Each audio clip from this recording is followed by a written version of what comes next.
अगर बात करें ओल्ड पेपर से, साथ ही ओल्ड पेपर देखने से ये होता है कि आपका कॉन्फिडेंस बढ़ता है, आपको उस रास्ते का पता चल जाता है कि इस रास्ते पे इस जगह पर मोड़ है, इस जगह पर चौराया है, अपन को डायरेक्ट सीधा जाना है, लेफ्ट जाना है, राइट जाना है, एक डायरेक्शन मिल जाती है आपको पेपर की तैयारी करने की। जय हिंद साथियों, कैसे हैं आप सब। स्वागत है आपका एक बार फिर आपके अपने YouTube channel Shri Shyam classes. जी हाँ साथियों, रीट की तैयारी कैसे करें इसके बारे में आपके काफी सारे कमेंट थे, तो उसी को मद्देनजर रखते हुए आज अपन लेकर आए हैं कि रीट की तैयारी आपको किस प्रकार से करनी है, किन टॉपिक्स पर ध्यान देना है, क्या आप करो या क्या आप ना करो, ताकि 27 फरवरी को जो एग्जाम है रीट प्री का वो आप अच्छे नंबरों से क्वालिफाई कर सको।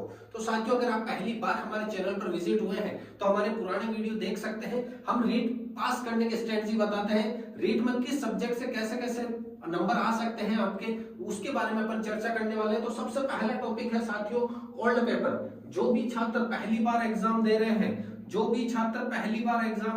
उनको पता होना चाहिए कि रीट का जो लेवल है वो किस प्रकार का आएगा, रीट का लेवल किस प्रकार से आएगा।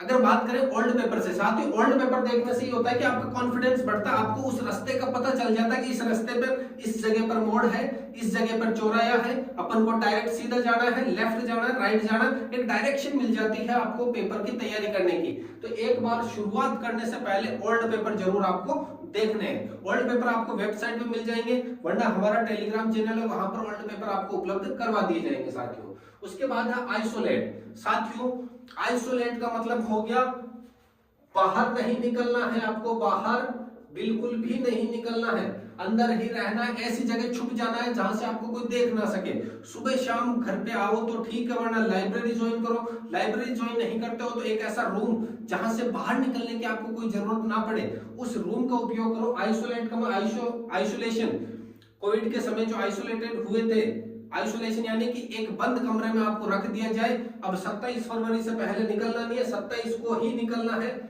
27 को निकल के एग्जाम दे करके जब आओगे तो आपको अहमियत पता चलेगी आइसोलेट की, कि आप जो इतने दिन गायब होकर जो पढ़ रहे थे उसका रिजल्ट बोलेगा आपका कि हाँ वास्तव में आपने मेहनत करी है।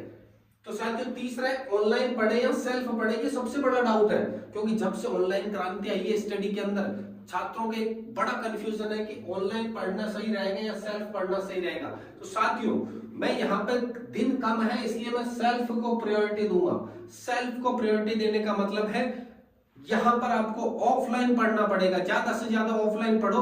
ऑफलाइन अगर आप पढ़ते हो तो आपका बेनिफिट यह है कि ऑनलाइन की अगर एक जो क्लास है, 1 घंटे की अगर जो क्लास है वो आपके अगर सेल्फ पढ़ते हो आपके तो 30 मिनट के अंदर अंदर कवर हो जाएगी। अगर पहली बार आप पढ़ रहे हो तो 30 मिनट में कवर हो चुकी है जो क्लास, उसके लिए उसके डबल टाइम अपन को क्यों देना।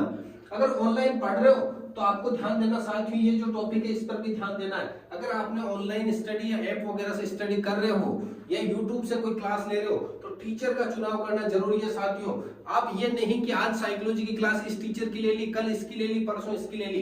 एक टीचर फिक्स रखना है, उसी की तर्ज पर आपको क्लासें लेनी है साथियों। सबसे पहला क्या करना है, ऑनलाइन पर पहले कम जोर देना। अगर दो तो टीचर का चुनाव सबसे बेस्ट करना है कि जो टीचर एक बार आपको पकड़ बना लिया, आपने लगा कि यार ये टीचर बढ़िया पढ़ा रहा है, उसके अलावा किसी प्लेटफॉर्म पर नहीं जाना है, आपको किसी भी प्लेटफॉर्म पर नहीं जाना। उसके बाद है टीचिंग मेथड।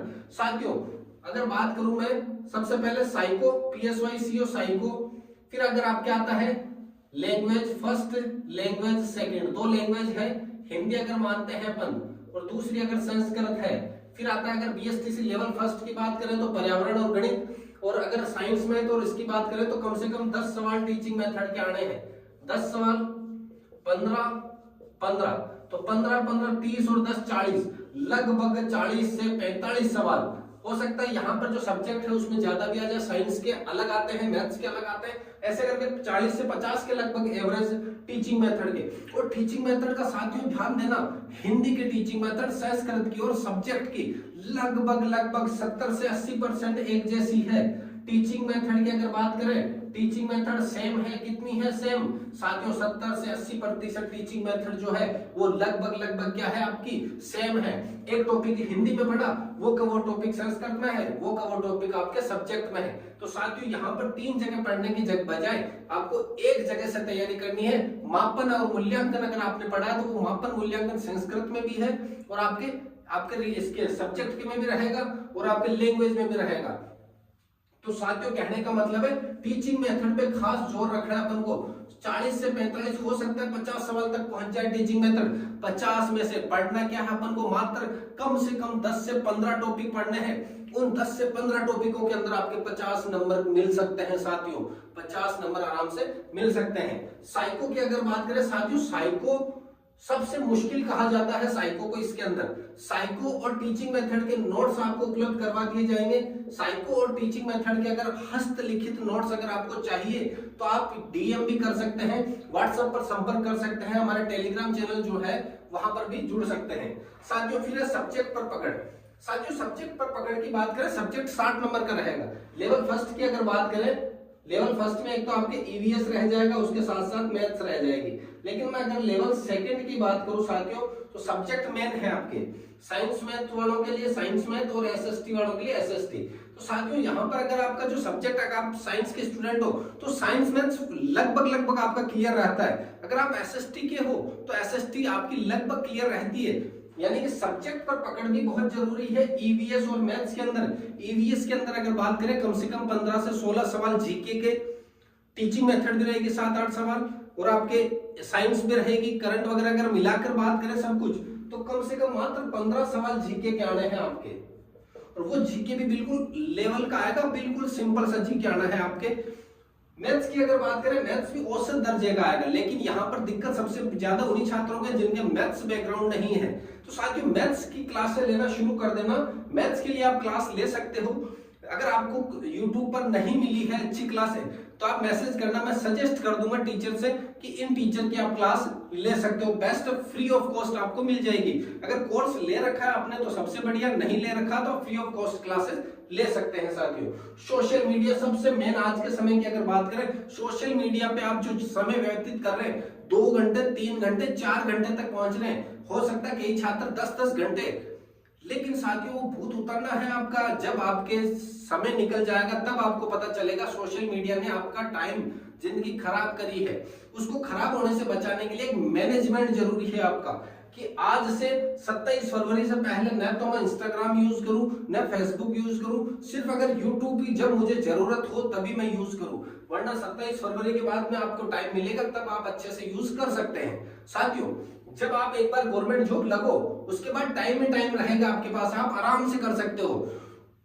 उसके बाद सबसे लास्ट है जो मैं सबसे पहले बताने वाला था, वो सबसे लास्ट में, कि मैं नहीं तो कौन।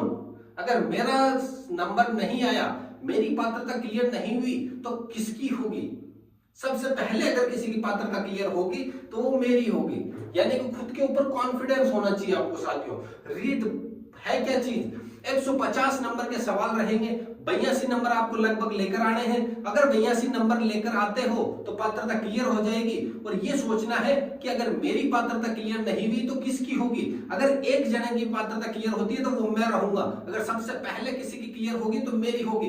कॉन्फिडेंस आपका क्या होना चाहिए साथियों? हाई होना चाहिए, तभी बात बनेगी। तो ये थी अपने रीट की तैयारी कैसे करें उससे रिलेटेड एक छोटा सा वीडियो आपके सामने रखा है मैंने। अगर क्लास पसंद आई है, वीडियो पसंद आए तो वीडियो को लाइक करना साथियों, दोस्तों के साथ शेयर जरूर करना। मिलते हैं अगली क्लास में, तब तक के लिए जय हिंद, वंदे मातरम।